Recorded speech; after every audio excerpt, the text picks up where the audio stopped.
உயிர்ன்றது எல்லாத்துலேயும் இருக்கிறது. ஆன்மான்றது நம்மக்கிட்ட மட்டும்தான் இருக்கிறது. உயிர்ன்றது எல்லா இடத்துலையும் இருக்கிறது. எல்லாம்னா எது? மரம், செடி, அதான் 6 அறிவு வகை உயிர் வகையாக இருக்கக்கூடிய ஜீவராசிகளுக்கெல்லாம் இருக்கக்கூடியது உயிர். அப்போ ஆன்மான்றது நம்மக்கிட்ட மட்டும் இருக்கிறது. அப்போ அது என்ன அர்த்தம்னா, உயிரும் ஆன்மாவும் ஒன்றுன்னு சொல்லுவாங்க சித்தாந்தத்தில். உயிரும் ஆன்மாவும் ஒன்று. உயிரும் ஆன்மாவும் ஒன்றுன்னா, இதுகாரம் உயிர் விட்ட எந்த ஜீவராசிகளும் அந்த ஆன்மா சாந்தி அடையலைன்னுட்டு திதியோ தர்ப்பணமோ சிரார்த்தமோ பழியோ பாவமோ எதனா செஞ்சுதான் சம்பிரதாயம் இருக்குதா? ஒரு மானை ஒரு புலி கொண்டுதுப்பா, இதை நான் பகை வச்சு கொள்றேன்னு சொன்னது உண்டா? ஆனால் மனிதன் மட்டும்தான் இறந்தாலும் ஆன்மா சாந்தி அடையலைன்னு நம்ம திதி சிரார்த்தம் பிண்டம் பரிகாரம்லாம் பண்ணுறோம். அப்போ அந்த ஆன்மான்றது மனுஷங்கிட்ட தான் உண்டு. அப்படின்னா உயிர் மட்டும்தான் பொதுன்னா எல்லா உயிரும் உயிர். உயிர் வேற, ஆன்மா வேற. ஆனால் சித்தாந்தத்தினுடைய பாடல்லையே ஆன்மா ஆன்மா ஆன்மான்னு தான் குறிப்பிடுவார். இவங்க அதை உயிர் உயிர் உயிர்னு எடுத்துக்கிட்டாங்க. உயிர்ன்றது எங்கேயும் குறிப்பிடப்படலை. ஆன்மா ஆன்மான்னு தான் வரும். மின்னேரணைய பூங்கழல்கள் அடைந்தார் கடந்தார் வியனுலகம் பொன்னேரணைய மலர் கொண்டு போற்றா நின்றார் அமரரெல்லாம் கல் நேரணைய மணக்கடையாய் கழிப்புண்டு அவலர் கடல் வீழ்ந்த என் நேரணையேன் இனி உன்னை கூடும் வள்ளம் இயம்பாயே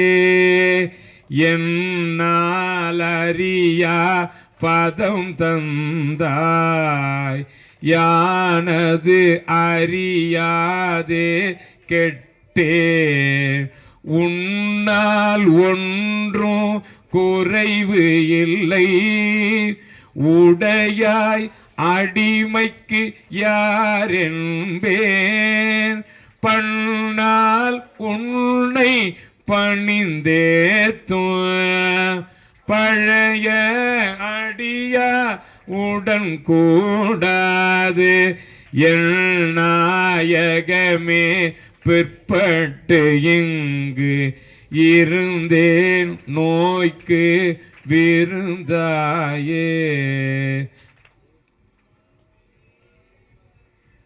தாயாய் முலையை தருவானே தாராது ஒழிந்தால் சவலையாய் நாயேன் கழிந்து போவேனோ நம்பி இனித்தான் நல்குதியே தாயே என்று உன் தாளடைந்தேன் தயானி என்பால் இல்லையே தயானி என்பால் இல்லையே நாயேன் அடிமை உடனாக ஆண்டாய் ஆண்டாய் நான் தான் வேண்டாவோ ஆண்டாய் நான் தான் வேண்டாவோ.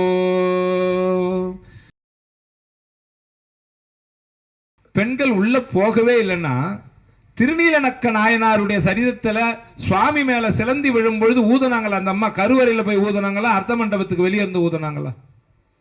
கருவறை உள்ள போய் தானே. அப்போ பெண்கள் உள்ள போறதுக்கான சட்டம் அந்த நாள்ல இருந்திருக்குது. ஒன்று, பக்தியினுடைய சாரம் இருந்தா யார் வேணாலும் எதை வேணாலும் செய்யலாம். அன்பு மட்டும் இருந்தா போறோம், அதை யாரை வேணாலும் செய்யலாம். நீங்க அதுக்கு தான் உங்க ஆத்ம மூர்த்தத்தை வச்சு பூஜை பண்றீங்க. யார் வேணாலும் எதை வேணாலும் செய்யலாம். ஆனா அத்தனைக்கும் அன்பு மட்டும்தான் இருக்கணும். அதை மட்டும் கையில வச்சுங்க. அன்போடு நீங்க எதை செய்றீங்களோ அதெல்லாம் சால பொருந்தும்.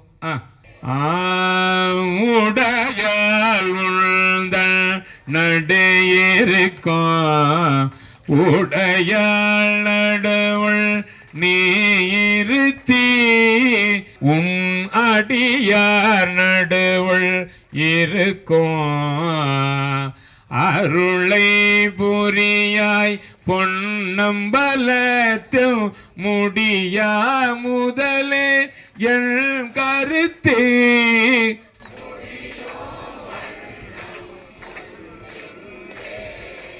தென்னாடுடைய சிவனே போற்றி.